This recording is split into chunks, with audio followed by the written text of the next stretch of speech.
Political parties are more than a brand. They're an institutional force. At their core, they're about values and principles, but for them to work, they also have to be about infrastructure and organization. Political consultants Gabi Finlayson and Jackie Morgan know that you need something that's consistent and reliable, like a network that can translate these abstract visions into real votes. You need a ground game that shows up. You need to make phone calls to get people to the polls.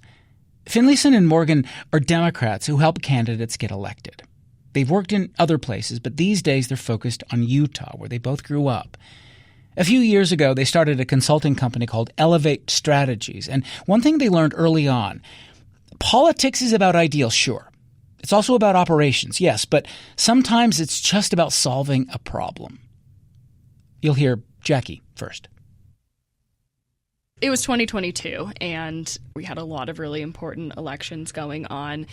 And, there were a lot of organizations and a lot of groups who were putting in a lot of important work. But what we found was there was a lot of new staff that had come into the campaign world and needed training. Yeah. Everyone should have the same understanding of the basic structure of knocking on doors and how do you, recruit people to come volunteer and how do you have good conversations with voters in an authentic way? How can you best support the candidate that you're working with? Those aren't often things that people are taught, but that shouldn't be how the world works. We should help people and give them as much information as we possibly can. That's how we've always operated.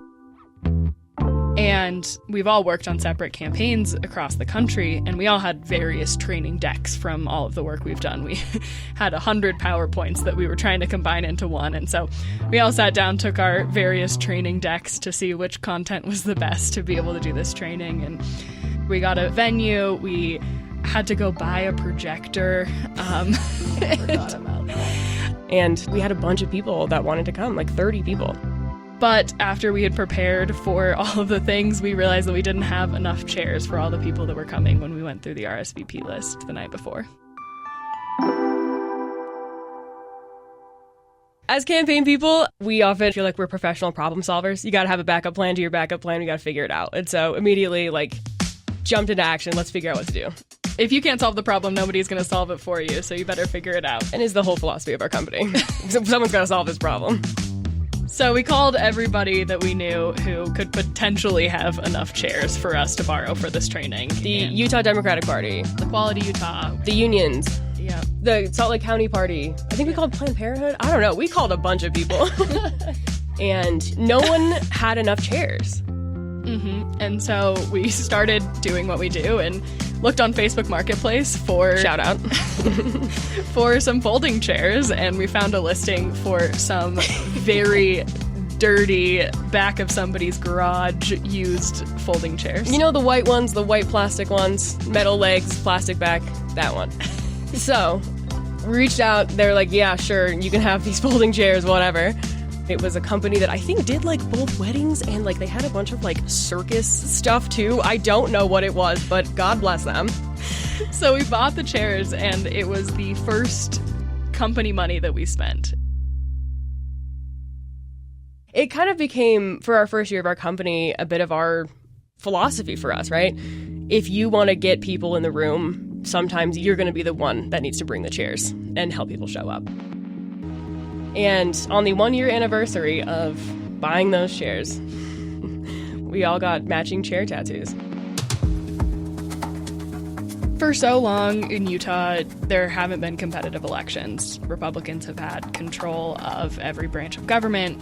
And so when we came into the state, we really wanted to professionalize the way that people worked on campaigns in the entire experience. We know that the impacts and the outcomes of the type of policies that we're seeing coming out of both the federal government and the state government are serious. And I think Democrats don't want to say the wrong thing. And oftentimes I think that can lead to people wanting to be told what to do or what's the best polling message or how do I tailor my experience or my, vision for the state to fit the district and the things that people will want to hear. When in reality, we know that if a candidate is changing what they actually believe, people can tell. It's not going to be authentic. That's why we end up feeling so passionately about our work and the races that we're working on is because, we really know exactly why people are in this work, and the candidates that we work for are in it for all the right reasons. And we want to make sure that we are sharing those reasons with the district and the voters, rather than trying to tailor them to say the right thing or to, do the right thing so that, voters are going to understand that this person's moderate enough or that this person is progressive enough to pass this test, but to really be authentic. Voters are all looking for the same thing, and at the end of the day, I think those things are, do I trust you? And no policy proposal is going to bring that person over to you. It's going to be your story. Are you authentic? Are you true to yourself? And can we trust you to fight for the things that we care about?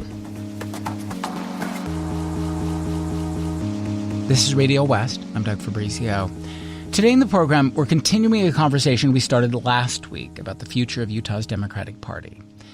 Democrats have been trying to figure out how to be relevant again in a state where they haven't seen a viable statewide candidate in nearly 30 years. They recently held their party convention. They chose a new leader. It's the party stalwart Brian King. He was on the show last week. But this time we wanted to spend some time with Finlayson and Morgan. They have a sharp and biting social media presence, but they also think a lot about campaign maneuvers. And they've been making this case that Utah is primed for a political shift. With the right ground game, with the right candidates, maybe even the right message, they believe Democrats could find a way back to relevance. Jackie Morgan has worked in state politics for more than 10 years. She's served as campaign manager or senior advisor to nearly 30 local candidates. Gabi Finlayson has also worked on political campaigns in Utah and across the country, including on the presidential campaign of Pete Buttigieg and President Joe Biden's general election race. We'll hear from Jackie first. We grew up here, we worked in politics, we left, and we did national work, and then we moved back. A lot of times if you have any sort of talent or you work in political campaigns, you never come back. We came back here because we care about it. We care about Utah. We have a real passion and a love and a real desire to change the way our state looks. And we joke that we're missionaries because we go to a lot of conferences and we are just hitting our talking points, convincing people that Utah is the place that they should be involved and be excited about. There's not a lot of places left on the map for us to expand to, for us to be able to flip states. And so to have a place where people have hope and have optimism and feel like we can make a difference here, they get excited about that and then they want to get on board and they want to get involved. But do they believe you? Because the idea that Utah is somehow going to be a battleground state, let's be honest, sounds preposterous to a lot of people. Yeah, it certainly does. I think it's not just about us convincing people or making them feel like things are possible, but, we're giving people data and information and actual facts about where the state is going. And, if you would have told someone 2 decades ago that Colorado would have been a blue state, or, that Arizona would have 2 Democratic senators, or that Georgia would have 2 Democratic senators, they wouldn't have believed you either. And it's not just about believing harder, it's about working harder and showing people where the trends are actually moving. And not just waiting for those trends to manifest in outcomes, but by investing in them and making sure that they actually come to fruition. So your answer to when people say, "Are you out of your minds?" is, "Hold on, let me show you the data. Let me show you why we believe this." Mm-hmm. Okay, we'll get to that, the particulars here in a second. Let me ask you to make your own. You guys have been in politics for a while. What is the current condition of the Utah Democratic Party? This is a very good question. I think, we tend to talk a lot about how people view the Democratic Party and what it is supposed to be and what people assume it to be.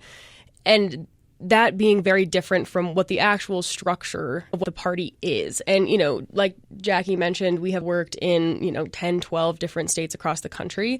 And in every single state that is competitive or even a blue state, the Democratic Party itself does not necessarily play a massive role in electoral politics. That's not what its job is. And so all that to say, the Democratic Party right now, I think, is in a bit of a restructuring, one could say. And, it's like any other. Wait, are you saying that there is the ideology of being a Democrat and just the on-the-ground infrastructure of being a Democrat. Yeah, they're absolutely different things. And I think also what, a normal voter assumes the Democratic Party is or should be, or how much influence it has, is very different from the mechanism that it is supposed to operate in. Yeah, the organization of the Democratic Party is like a business. It's an organization. It has staff. It has a budget. It has, an office. It has things that it needs to get done. It is not necessarily spending all of its time thinking about the platform or what Democrats are talking about. It's an actual business that needs investment. It needs, a leader. It needs staff on the ground to do it. So the Utah Democratic Party as an organization or as a business right now is we're understaffed, we're underfunded, and it, as an organization, is not functioning properly, which then translates to the broader sort of ideology and what people think of as they identify as a Democrat as that brand. So you're saying the ideas are good, the business model right now is crappy. Yes. Who inspired you over the years as you developed your ideas for politics? And maybe talk about both things. That is, the people who might have inspired the way you think strategically about the on-the-ground work, but also the sort of more soaring rhetoric that you got from political figures who made you feel like, I want to devote my life to these ideals. I know Gabi has a good answer for this, I feel like. Which one? Sorry, what answer? Catherine Cortez Masto. Oh, yeah. I guess, yes. I have a few that come to mind for sure. Yeah, so I had worked in local politics here in Utah, and I liked it. I thought it was very fun. It's very fast-paced. It's a lot of immediate gratification, persuading one voter or, having one great debate, whatever it is. But I did do an internship in the United States Senate for Democratic Senator from Nevada, Catherine Cortez Masto, and got a couple of opportunities to sit down with her and really ask her real questions.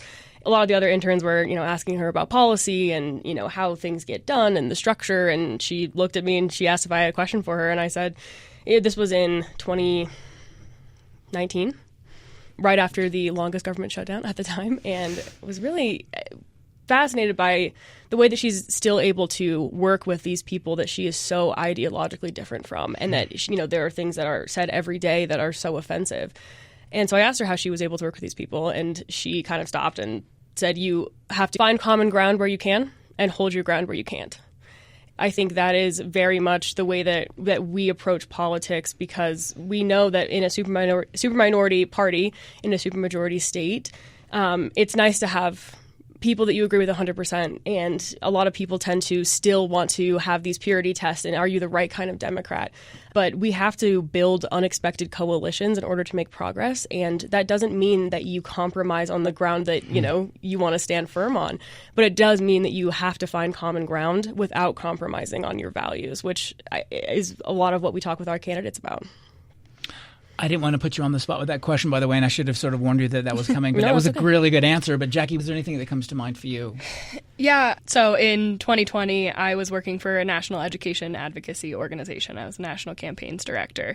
And I was working with hundreds of school board candidates across the country. And it was in the middle of the anti-CRT, Moms for Liberty movement. And I had just all of these incredible candidates running for school board who are parents, who were teachers, who had real other day jobs, and they were running for school board for the right reasons because they wanted to make a difference in their kids' education.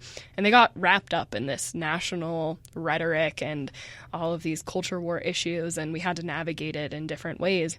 It was this real embodiment of what's actually happening on the ground, what's impacting people's day-to-day life, their kids getting the bus to school and the school bus route changing and not being able to pick their kids up. And that impacts their every day rather than talking about these culture war issues. And it was really cool to be able to see just, in so many different small cases that being played over and over and over again. And I think we see that a lot in local politics now, where, the things that are actually impacting our day-to-day lives or Utahns' day-to-day lives aren't the big culture war issues. They're not the things that Trump is talking about. And, our Republicans love to tout that we're the number one economy in the country. But if people don't actually feel that, if their wallets, don't feel that, if they can't buy groceries, then none of that matters. And so speaking to voters on the issues that really matter and seeing those local issues is really how we try and approach our work. Both of those stories have the same theme, it seems, and that is, although I don't want to oversimplify it, but it seems like it's don't let the perfect be the enemy of the what could be really good. Yes. Yeah. Is that right? Absolutely. Okay, Gabby has that tattooed. Is that right? Do. No way. Yeah, sort of. I do. Yes, I have. It says good things well and great things, and yeah, that's very much how my ideology about politics is. If you are trying to focus on doing great things, you're focused on the legacy, you're focused on the power, you're never going to get there, and you should be far more focused on doing good things well, and those doing good things well will lead to great things. Okay, this may sort of change your answer to this question because I'm starting to get a sense of where you're coming from. But I did want to know what you think happened in 2024. Like, how did Democrats blow it? And there are a lot of different answers to it. One is, look, sorry, it was just a terrible economy, or at least people perceived that it was a bad economy. And there was inflation, which was real. And no one reacted to that. There was the idea that there wasn't enough time for Kamala Harris to really put together a decent campaign. Democrats were more focused on sort of, the outrageousness of Donald Trump and what was wrong there, as opposed to making a positive case for what they were doing right. That's one. The other one, of course, is that they were a little too focused on identity politics and culture war issues. Do you come down on which of those it might be? It sounds like you might be concerned that they didn't focus on the right issues, more on culture, less on what can I do for a working family or whatever. Yeah, I think very broadly, Democrats and progressives, we tend to, when things don't go our way, blame everybody else. Voters were racist. The voters were sexist. It was the Comey letters. It was Joe Rogan, right? It's everything else. It was never what we did wrong. It's that everyone else just doesn't get it. It is a microcosm of the problem that the Democratic Party has had for decades, which is we are moving into this elitism, not only in the way that we operate as far as, donors and money in politics and insider trading, whatever it is, right? But I think between blaming everybody else for not being as smart as we are, or that we think that we are, we also haven't been really honest about taking accountability, because Democrats love to say that we are standing up for marginalized communities, that we're helping working class families, that we want to, make people's lives better. And for better or for worse, like we haven't done that. Even when we, Biden passed a lot of great policies and did a lot of investment, and that's great. But we have to actually be willing to be accountable for the people that we've let down. And I think we also are stuck in this, trying to say all the right things and use the right language and be a part of the identity politics in so much that we will not offend people and we can try and keep them in our coalition. And yet we don't deliver for those communities. We always assume that if we say the right things that they'll be with us, when in reality, I think it is actually more insulting and, offensive to those communities that we claim to help when we don't actually show up for them and we kind of paint them with a broad brush. I mean, we need to talk to, Latino communities about immigration because that's obviously the top issue. Or we need to talk to, LGBTQ voters about, trans rights, or women about reproductive rights. When in reality, what we should be talking about and focusing on are those issues that affect every single community, like the economy, like what are people's actual economic outcomes and personal economic outlooks, instead of trying to focus on these macroeconomic trends that don't actually translate into the lives of the people that we claim to support. Yeah, I'm not going to claim to be another pundit and pick a reason why we lost, because I think it's a combination of all of them. I think all of it is true. And to Gabby's point, we didn't do it right. We messed up, and we never take accountability for that. And I think what voters are looking for is some honesty and some authenticity from people, from politicians, from a political party. And we're not getting that from either side right now, which is why people are so frustrated. And, the Democratic Party used to be the party of the working people. It used to be where, we all came together under one big tent. And right now the Democratic Party is looking more like an HR department of a company, policing people's language is, not being progressive enough or, having purity tests. And we are missing the point of actually talking to people about the things that they value and that are important to them. And we need more of that. We need more everyday people talking to everyday people. And I think we're forgetting, too, honestly, the reason that even more people in 2024 than in 2020 or 2016 voted for Trump again. And I think a lot of that does have to do with, one, like, people know that he isn't always telling the truth, but at least he sounds like he's giving them something that sounds real. He sounds like them. He talks like they do. And even though he was the president of the United States, he is still seen as an anti-establishment candidate. And Democrats tend to get stuck in this, well, we need to defend the institutions because it's so important. And, we have to defend democracy and whatever that looks like. But every single day, voters are not thinking about democracy. They're not thinking about norms.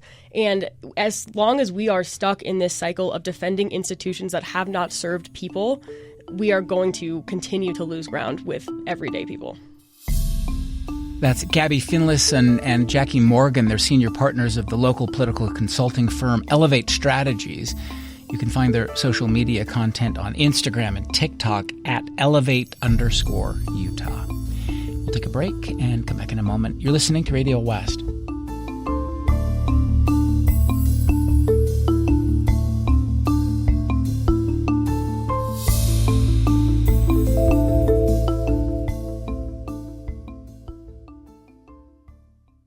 This is Radio West. I'm Doug Fabrizio. Today in the program, we're continuing our conversation about the future of Utah's Democratic Party. We have with us two political consultants who are known for their sharp social media presence, where they call out what they see as overreach and political missteps by conservative Utah lawmakers. But their focus goes way beyond online posts. They're also deep into the nuts and bolts of campaign tactics, and they've been making the case that Utah could be on the brink of a political turnaround. All you need is the right organization, the right candidates, and a message that resonates. They're truly convinced Democrats can rebuild in this state and compete again. Okay, let's talk about what you're seeing in Utah. So one thing we need to say, I think, up front, on at least at this point, is that Democrats have, before you even get to ideas, a structural disadvantage because of the way political maps have been drawn. But if those maps were drawn fairly, what would Utah look like, do you think? Would it be – how would the place be different? I guess what I'm getting at is, what are Utah voters – how do you describe them? People say, well, they're center-right, they're moderate right, but they're led by more right-wing conservative. Like, how are you thinking about who they are? Does that make sense? Yeah.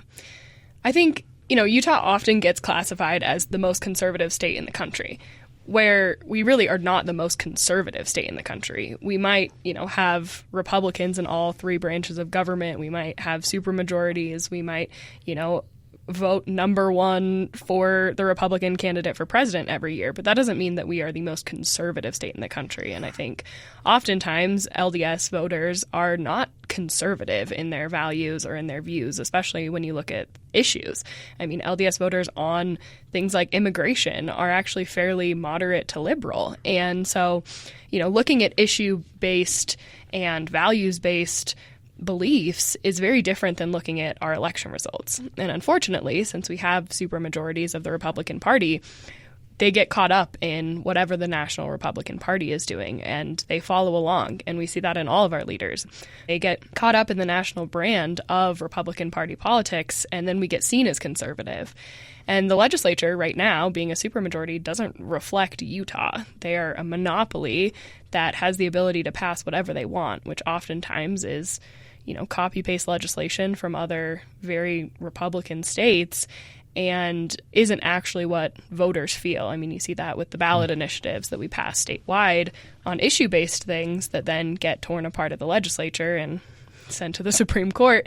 And, I think if we had fair maps, which fingers crossed, we're going to get soon. We'll see, a lot more competition in politics, and competition is really good for voters. It's good for everyone. And so having more competitive elections means that we have more ability to talk to people, to get our message in front of voters, and then hopefully more reflective elected officials. How do you describe, one of the things that you both talked about a lot is that there's a political realignment going on in this state. Gabi, let me jump to you on that one. I can hear you on both of that, obviously, but what's the new cohort that you see developing in Utah? Yeah, I think that's a very good question. I think when it comes to LDS voters, and as someone who grew up LDS, I totally get this, but I think Mormons aren't necessarily conservative. I think they are far more aligned on the libertarian ideology in a lot of ways because, Mormons are very skeptical of any entity that has consolidated power. That's always kind of been the idea outside of the church, right? People don't want them, you don't want to be told what to do. They want to rely on, a lot of services from the church as opposed to the government.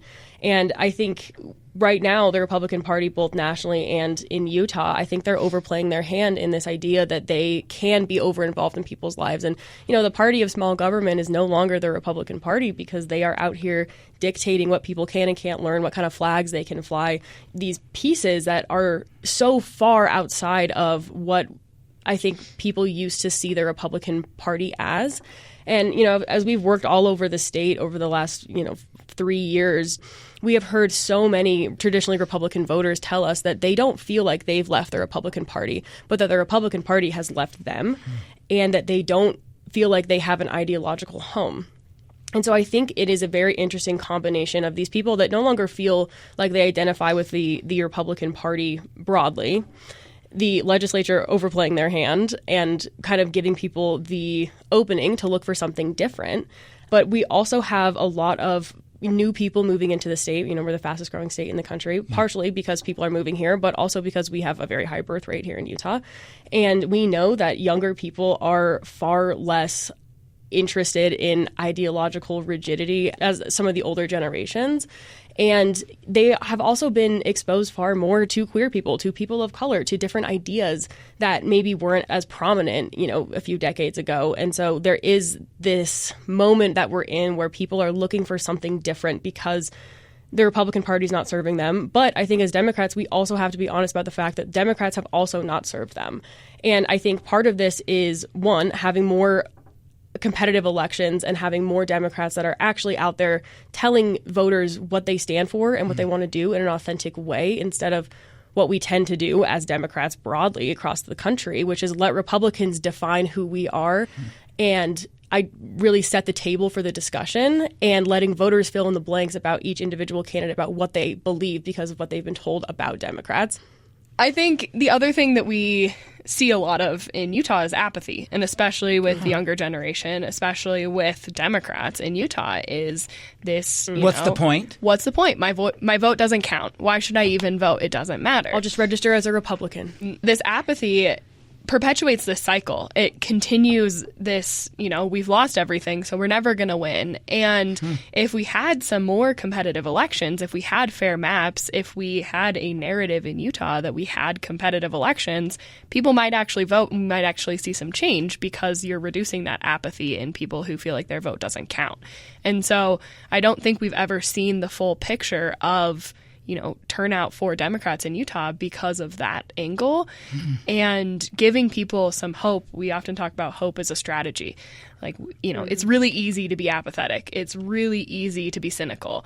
And it's really hard to be optimistic. It's really hard to have hope, especially right now. And, if we can give people hope, it could change the entire narrative because we see more people who are inspired. That means more people are turning out. That means more elections are getting competitive and we're electing more Democrats and we're building more competition and breaking the monopoly. And this just continues a much bigger and better cycle than what we have now, which is just accepting defeat, letting them set the narrative, and just being on our back foot the entire time.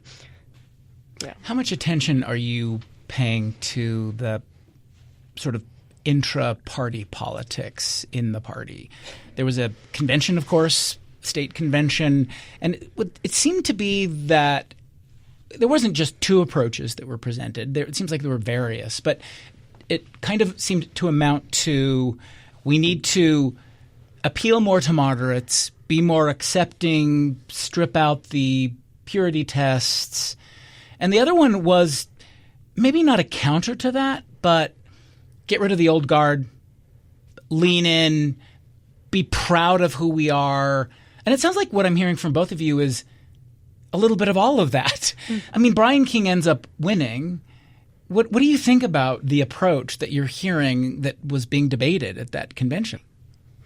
Yeah, I think the way that it was framed broadly is not entirely accurate. I think because, Brian is in his 60s, he was in the legislature for 16 years, and he's a member of the church, people assume that he's more moderate. People assume that he wants to compromise democratic values in order to build a broader coalition. And truly, that could not be farther from the truth. As someone, who has worked with him every day for the last 18 months, he is someone who is very progressive, very proud to be a Democrat, and always has been. But I also think that people assume things about people based on their demographics or their age, but no one's out here assuming that Bernie Sanders is the old guard or the moderate, right? That's not how this works. I think it's not about age. It should be about ideology. And I think we also have to do things differently if we want to win in Utah. We cannot keep doing what we've always done, which is why we were very excited and supportive of Brian King's candidacy, because in this moment that we're in, the stakes feel very high, and they rightfully are.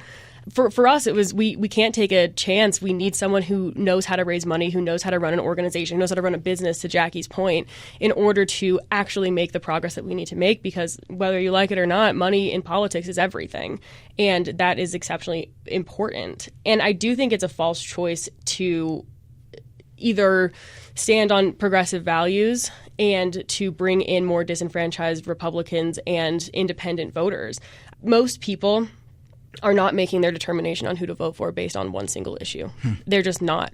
And I think the more that we are internally policing, the more that we are splitting ourselves up internally, it only serves to keep more Republicans in office. And I think that you can be progressive. You can, talk about the policies that we could be more likely to pass if we had more Democrats in office. But you can do that in a way that sounds authentic. And I think at the end of the day, that's what people are looking for. They're looking for authenticity, for honesty. People don't trust either party. They don't trust politicians. And we need people that sound like real people. And to us, that also means not policing people to say the exact right thing in the exact right way, because whether it's in Utah or any other state in the country, normal people don't talk like that. That's just not how it works. We talk a lot about, Democratic governor of Kentucky, Andy Beshear, who says, he works with people every single day that, have been addicted to drugs. And everyone who's an addict does not say that they have substance use disorder. They say that they're an addict. Yeah. Why are we not talking like that? It makes us sound so out of touch. And if we are actually out of touch, we need to actually have a reckoning about that, because at the end of the day, we know that Democrats are actually the people that are trying to make everyone else's lives better. And what we do need to be doing is building a coalition around class consciousness and people that have money, people that don't, and people that have power, people that don't. And that is the coalition that we have to get back to, that we had when we had, to Jackie's point, working class people, labor unions, a very different kind of coalition that we have to get back to, especially in this administration, where we are seeing outright corruption. We are seeing, billionaires lining their pockets while working people pay the price. And that can't hold forever. We know that. And the question to me is whether or not the Democratic Party and Democratic candidates are willing to meet that moment and actually take advantage of it. Do you think that the D matters? The Democratic Party itself? Of course it matters in terms of infrastructure, as you say. That matters immensely, clearly, to you. But there are some out there, like Ben McAdams, for example, who have talked about, look, we don't need to emphasize the party. Let's emphasize the ideals, and let's be more willing to embrace independence and create a kind of coalitional group that can appeal to more people. Because when you add it up, you guys don't have enough Dems to win. It's just, at least not right now. So what do you think about that idea? I think right now in the state of Utah, people vote for Republicans based on tradition. It is not a question of Republican versus Democrat or Republican versus independent. It is a question of Republican versus not Republican. Yeah. Huh. And, it's just a reality. The thing you need to break is people voting for Republicans out of tradition. It's what we've always done. That's what you're going to continue to do. We have a two-party system. Whether you like it or not, it is very hard to elect someone not in this two-party system. And so, right now, as our government stands, I think the D is important. And I do think we can get people to vote not for Republicans and vote for a Democrat.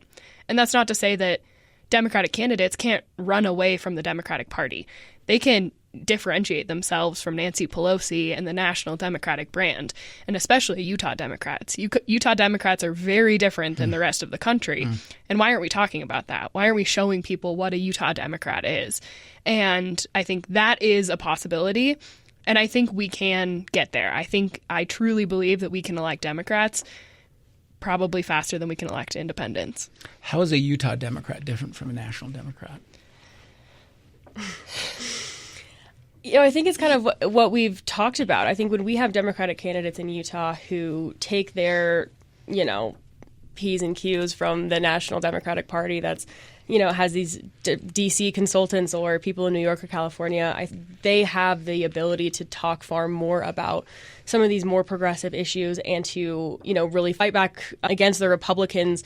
And in reality, they're doing the same thing that Republicans are doing by trying to create flashy moments, by trying to fundraise, by trying to, raise their own name ID or whatever it is. But in reality, working in many red states, you see that Democrats in red states are very different. I think for a few reasons. I think one, Republicans are your neighbors, right? You can't broadly say the Republican Party, they're all a bunch of fascists and they're all terrible, right? Because you know them and they're good people. They just vote differently than you do. I think you have to be. Are you saying Utah Democrats are different from national Democrats in that Utah Democrats are just kind of nicer?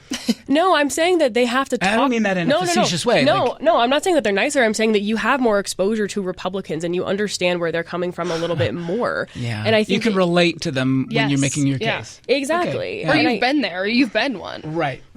Yeah, and I think that makes people think about things differently. And I think, too, Democrats in Utah feel the same way that Republicans in Utah feel about government overreach and the government telling us what to do with our lives. We still have a libertarian streak out here, even on the Democratic side. And I think that, we are different. We do speak differently. We not only have to, in some ways, for political purposes, but we don't align in the same way as a lot of the folks that are in these other states. I mean, there's no Bernie Sanders out here or AOC, Democrats in elected offices out here, not because we don't, maybe broadly agree on some of the same policies, but because it's culturally very different to live in a state like Utah as opposed to, New York or California. So it's just acknowledging culturally this is a different place. Yeah, it is. Utah loves to be different, and this is no different than that. Gabi Finlayson and Jackie Morgan, they're founding and senior partners of Elevate Strategies. It's a local political consulting firm. We'll take another break and come back in a moment. You're listening to Radio West.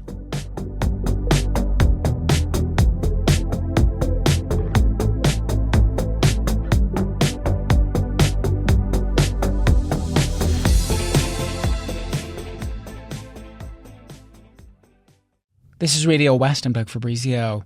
Today in the program, we're talking with Jackie Morgan and Gabi Finlayson. They're two political strategists who've been making this case that it's time for Utah Democrats to rethink how they see voters and the possibilities to win here.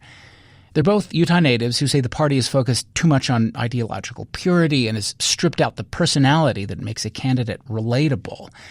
They say the demographics here are changing, and Utah is just different enough that marginalized Republicans or independents could actually vote for a Democrat if the party can just dial in the right message and find the right candidates. I want to keep with the theme of you being missionaries now for a second, because there's this thing that the journalist Michael Kinsley said a long time ago, that liberals look for heretics, conservatives look for converts. Sounds like you guys wanted to switch that a little bit. All right, let's ditch the purity tests. Let's find areas of common ground and people we can actually convert.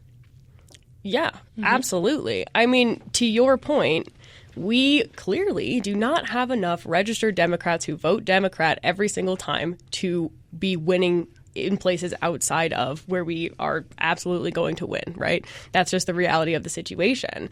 And I think that if we are continuing to tell people that they are not welcome, that they are not doing the right things, if we are telling people what they should care about instead of speaking to what they do care about, who is that helping? And I think broadly, too, when we give people these purity tests, it's almost always on, these big social issues, around immigration or, trans rights or, things like that, which are very important. Of course they are. But you policing people in your own party and in your own coalition only serves to harm those communities that you are claiming to help. Mm-hmm. I wouldn't even go as far as to say we're looking for converts, though. I think we're looking for people who are interested in competition, in no political monopoly in their state that controls all of government and seeing this government overreach. You don't have to register as a Democrat. You don't have to vote for every single Democrat on your ballot. But giving the candidates a fair chance to actually earn your trust, earn your support is an important part of the process, and not just voting for Republicans out of tradition. Well, I think making sure that the Republicans that are running for office or running for re-election have to be accountable to their constituents. I mean, that's the biggest problem we have with the supermajority, is that they win at convention, they don't feel like they have to run a real campaign, and there's never a conversation about what their constituents actually want. And that lack of competition has led to corruption. It has led to not actually improving the lives of their constituents. It's led to Republicans in these districts not feeling like they're heard either on the issues that they care about. This is the conversation we have with Republicans all the time. Like, we are as liberal as they come, but like we're still capitalists. We still get it, right? Like we're not saying that. And like, economic monopolies are bad for consumers. That is just the reality. Everybody knows that. And how is a political monopoly not the same thing? It is just as bad for voters as it is for, consumers. How do you describe your social media approach? I think a lot of people will be followers of your Instagram account, for example. It's where I see you. And it's funny. It has a kind of informality to it. It can be pretty critical of lawmakers, especially during the legislative session, right? It doesn't always seem like you're a collection of moderates who are trying to get along, because you're trying to also make a very critical – like, what's your approach? What are you getting at with your social media approach, which seems to be growing a lot? We've been working in politics for a really long time, and we've sat around looking and saying, someone really needs to just talk to people. Why aren't we talking to people directly? Why can't we just tell them the honest truth? What really happened is we were doing this. We were tracking bills because we needed to do it for our jobs, for helping other, candidates and elected officials. And so as we built it out, people were really interested in it. And I think it came at a very opportune time that people feel so disillusioned with national politics. They're ready to get involved on a local level, but nobody is easily giving them that information. We have to communicate in the way that people are consuming media, and people are consuming media on Instagram and on TikTok and in short form videos, and it has to be fun and engaging, and it has to be interesting. We can't do all of that in politics and in the way we communicate with people on campaigns, and we'd been frustrated by seeing that on campaigns, cycle after cycle. You can have the best campaign with the most amount of funding, and you can talk to people for 6 months, but then it's over. And we wanted to see that long term, people consistently talking to people, consistently engaging people, but more importantly, giving people something to do, not just rage baiting people and getting them fired up about something, but telling them how to contact their legislator, getting them involved in an issue campaign, getting them involved in this referendum effort, all of these things to actually get people out to work, to make a difference, to feel like they're a part of something and build community around all of these political issues. Yeah, and I think, too, it serves two purposes. I think, one, we have heard from so many people who are, liberal-leaning or progressive that have never gotten involved, that don't vote, that feel like they're the only one that feels this way. And I think having someone else say out loud what they are feeling has really and truly tangibly activated people to do more and to get involved in a way that they've never been involved before, which is good for a lot of reasons. It's excellent to have more people involved in local politics. When people know more about what is actually going on and what their elected officials are focusing on, they are more likely to change their voting habits, to, make sure they're holding people accountable for what they're doing. But I think it also opens people up to something a little bit different, because people recognize Jackie and I all the time out in public. And I think having, honestly, but I'm sure from Democrats and Republicans, but I think it's having a normal sounding person that is explaining something really straightforwardly about what is going on and how it's going to affect your life, coming from a liberal in Utah, is not a thing people have ever seen before. It is, in a small way, changing the way that people view how the Republican Party is operating and how Democrats could change things for the better. Mm-hmm. Let me ask you finally, you were talking earlier about the apathy question. You have said we need people to believe change is actually possible. Will you both just say something about that finally? The idea that – because there are going to be those who have been through the ringer in Utah politics, understand that, these guys are young. Mm-hmm. They're idealistic, but they're super naive. Nothing is going to change. We haven't had a statewide Democrat for 30 years. What do you say to that finally? Yes, I hear you. We hear this all the time. But we all know, I think, broadly, that over the last 8 years, things have fundamentally changed in politics across the country.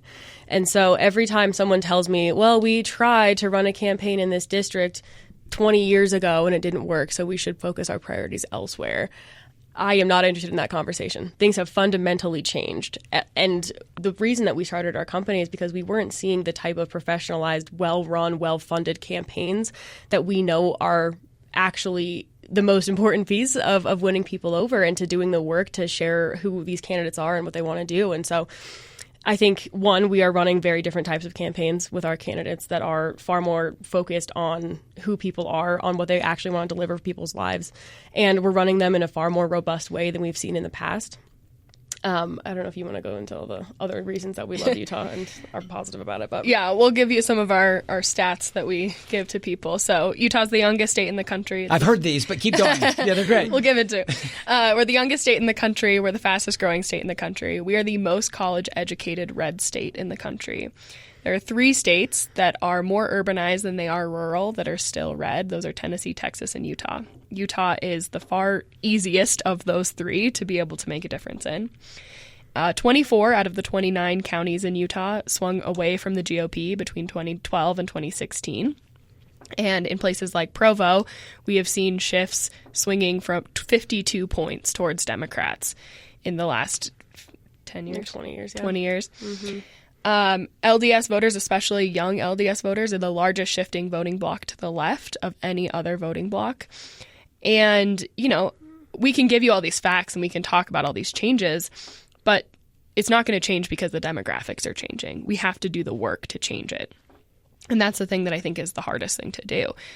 People might be a little apathetic, but they're also tired and they're confused, and we need people that are giving them something to be excited about, something to believe in, a future that looks good, something that they can feel inspired to vote for, some little bit of hope. If that means that we're out here, being naive and optimistic and continuing to beat that drum, we're going to keep doing it until it happens, because, that's the only way we're going to be able to get people on board. We have to get people to follow us into the fight and then go into the fight. And we're ready to do that. Yeah, and I think the other thing that we will tell you, taking off our influencer hat, as strategists, we do this work all the time. And what we know psychologically is that the most effective way to get someone to turn out to vote and to vote for a certain candidate is social pressure. Do they feel like they're picking a winner? Do they feel like other people on their street are voting and they're going to miss out on it? Do they feel like they're a part of something bigger than themselves, right? And we haven't seen that same energy from a Democrat since, I would argue, 2012 from the Obama campaign. And it's not just that we want people to believe in something that is never going to happen, to feel better about themselves or to feel like, they are excited or hopeful. It's as Jackie said, hope is a strategy for that reason, for the reason that we know that when people believe something is competitive, it becomes competitive. It is not, the other way around. And so getting people to understand that this is very important and that, everyone is voting and that, people actually like this Democrat. That's amazing. Like, that's not naivety. That's strategic. Thank you both. Oh, thank you. Thank you. That's Gabi Finlayson and Jackie Morgan. They're senior partners of the political consulting firm Elevate Strategies. You can find them on Instagram and TikTok at elevate_Utah. Radio West is a production of KUER. You can subscribe to the show wherever you get your podcasts. We're on YouTube at KUER 90.1. We're on Instagram at Radio West. You can email us at radiowest@kuer.org. The program is produced by Benjamin Bombard and Tim Slover. Kerry Watson is our executive producer. I'm Doug Fabrizio.